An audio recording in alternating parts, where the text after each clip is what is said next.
गज के रुदन को प्यारे थे नंगे पांव ढाए। जब गज रोया, जब ये गजेंद्र रोया तो उसके रुदन पे नंगे पांव आ गए। कहते भगवान भगवान नारायण नंगे पांव पहुंचे वहां। गज के रुदन को प्यारे थे नंगे पांव उठाए, काटे थे उसके बंधन और प्राण थे बचाए।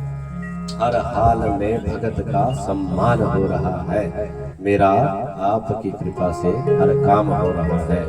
प्रेम से बोलिए भक्तवत्सल भगवान की। और भगवान ने इस प्रकार से गजेंद्र का मोक्ष किया और उस ग्रह का भी निग्रह किया। और इधर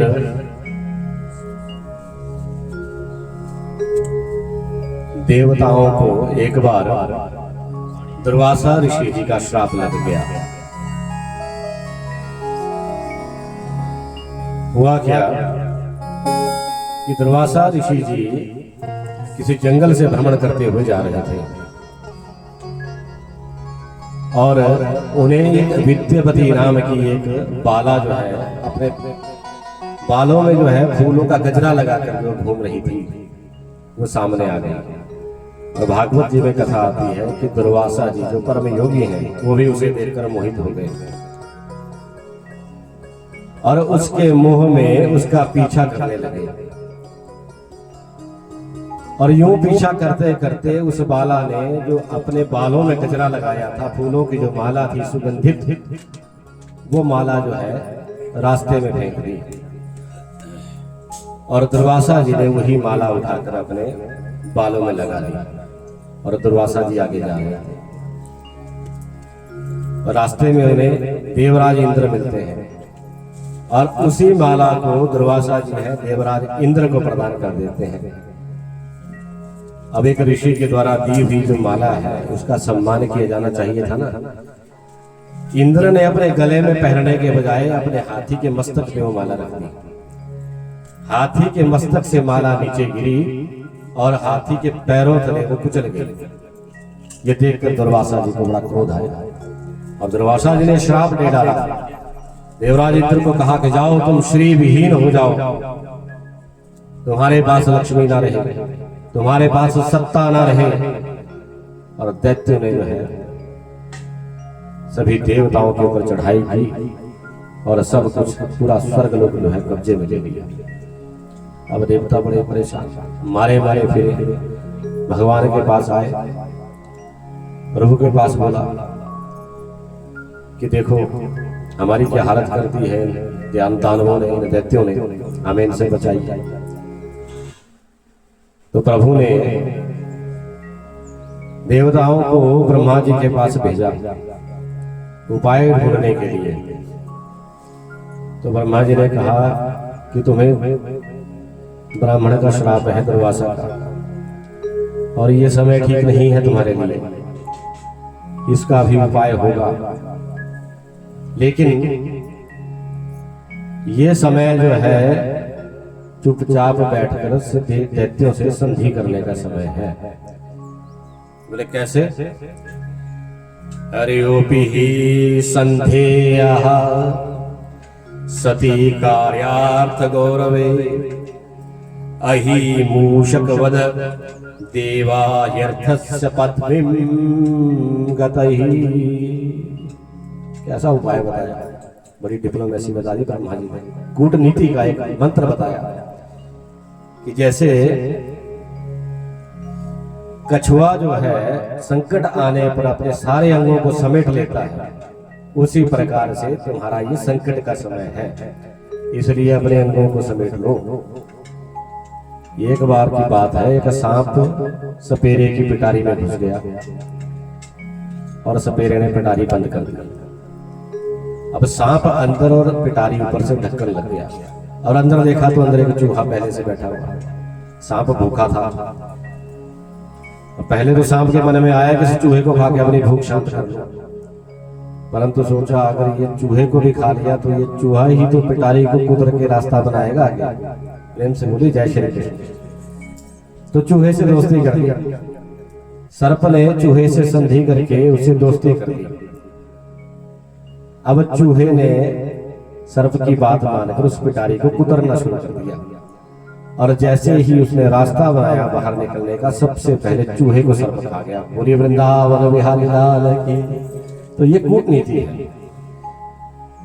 ये रणनीति है। जब सीधे सीधे युद्ध में काम ना चले, दिमाग ना चले, बल ना चले, ताकत ना चले, तो कूटनीति से काम करना होता है। ये भी भागवत जी में बताया गया है। तो ब्रह्मा जी ने कहा देवताओं से कि देवताओं तुम जाओ और दैत्यों के साथ संधि कर लो। बोले महाराज इस संधि करने से क्या होगा? बोले संधि करने से तुम्हारा बल बढ़ जाएगा। बोले हम दैत्यों के साथ मिलकर बल बढ़ाकर क्या करेंगे? बोले समुद्र मंथन, सागर का मंथन, सिंधु का मंथन किया जाएगा, और ये अकेले तुम्हारे करने की बस की बात नहीं है। इसे करने के लिए दैत्यों का भी सहारा लेना पड़ेगा। प्रेम से बोलिए जय श्री कृष्ण। तो दैत्यों के पास देवता चले गए और कहा कि ब्रह्मा जी ने एक उपाय सुझाया है, आप भी परेशान हैं, हम भी परेशान हैं, लड़ाई कर करके सारे परेशान हो गए। कहते हैं कि सागर का मंथन किया जाएगा और सागर मंथन के बाद अमृत निकलेगा, उस अमृत को पी लेंगे हम लोग, फिर सभी अमर हो जाएंगे, फिर जरूरत ही नहीं है लड़ाई करने की। बोला ठीक है, दैत्य मान गए। और ततस्ते मंद्रगिरी मोज सुत्पाट्य दुर्मदः नदंत उद्दघ्नीनिन्युः शक्ता परिघवाहकः।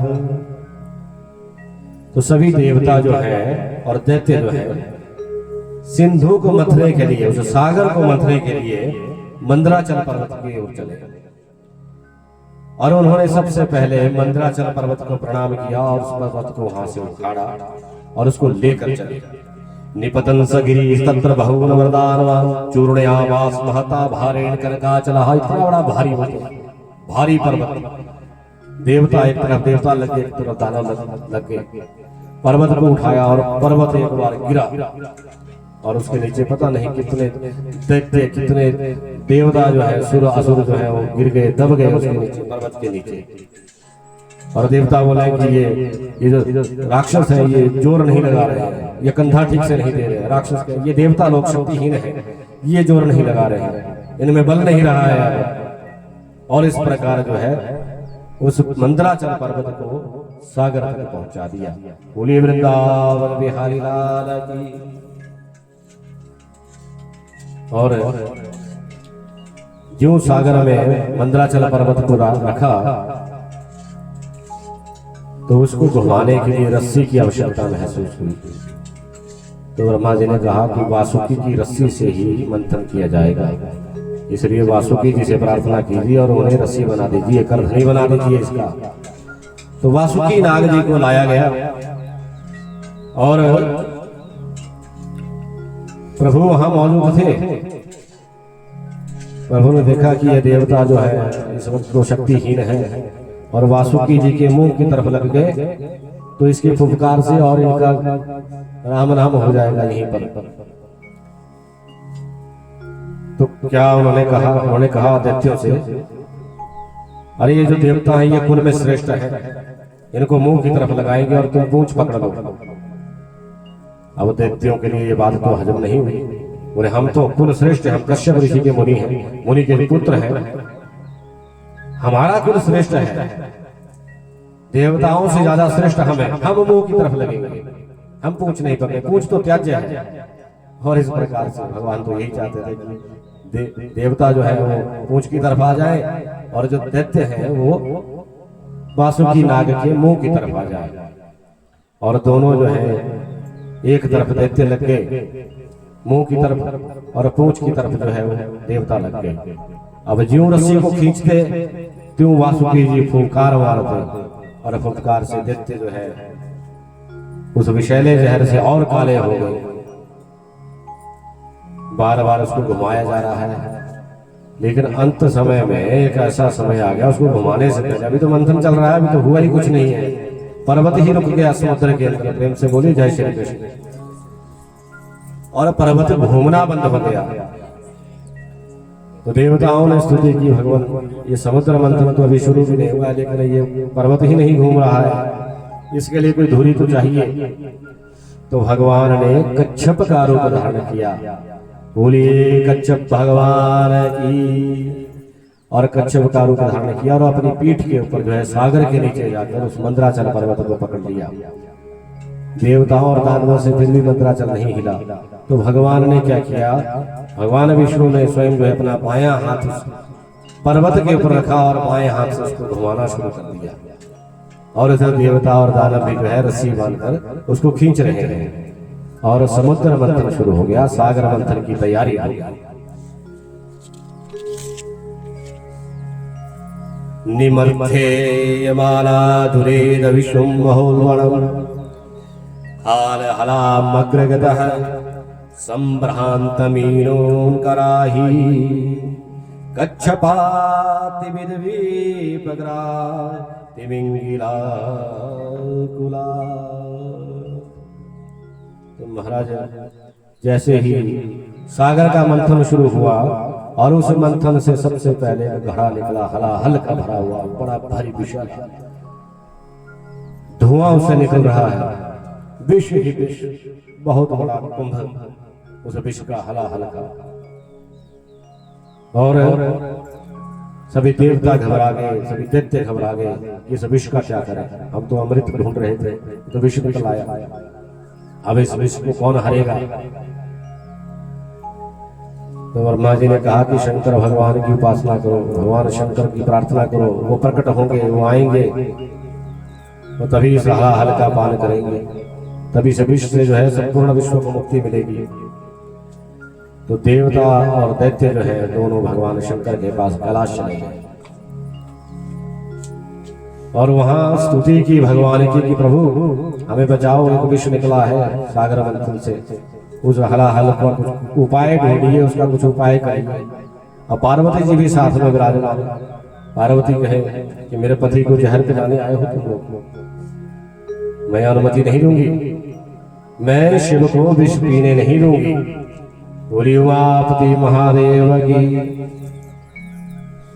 तब गौरी की मन की बात समझकर जानकर जो है भगवान शंकर ने गौरी को समझाया और कहा, मीठे वाक्य बोलकर कहा कि हे उमा, हे भद्रे, हे प्रेयसी, इस प्रकार के शब्दों का भगवान शंकर ने प्रयोग किया और कहा कि ये मेरी शरण में आए हैं, ये दुखी हैं, ये दुखी हैं, इनके दुख का शमन करना मेरा पहला काम है और शरणागतों की रक्षा करना तो मेरा परम कर्तव्य है।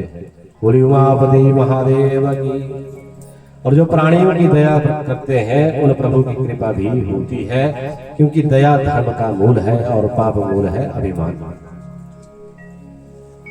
तब शिव के मुख से इस तरह के वचन सुनकर जो है पार्वती जी ने उन्हें अनुमति दी और शंकर जो है हलाहल को पीने के लिए चले।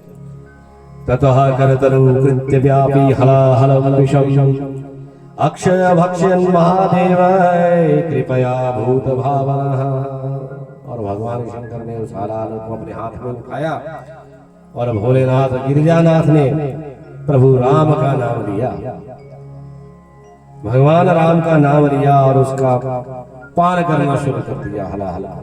और ज्यों गले तक पहुंचा हलाहल तो ध्यान आया कि हृदय में तो राम है, मेरे हृदय में मेरे राम बसते हैं। अगर नीचे चले गए, नीचे विषैला जो ये विष है कि नीचे चला गया तो राम जी को कष्ट होगा।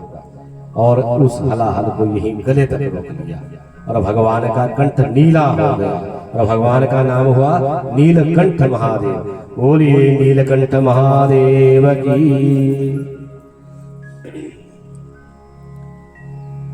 प्रस्कन्नम पिबत है पाणिर्यत् किंचित् जगृहु स्मतत वृश्चिका ही विशौधयो दंदशूकाशयो परे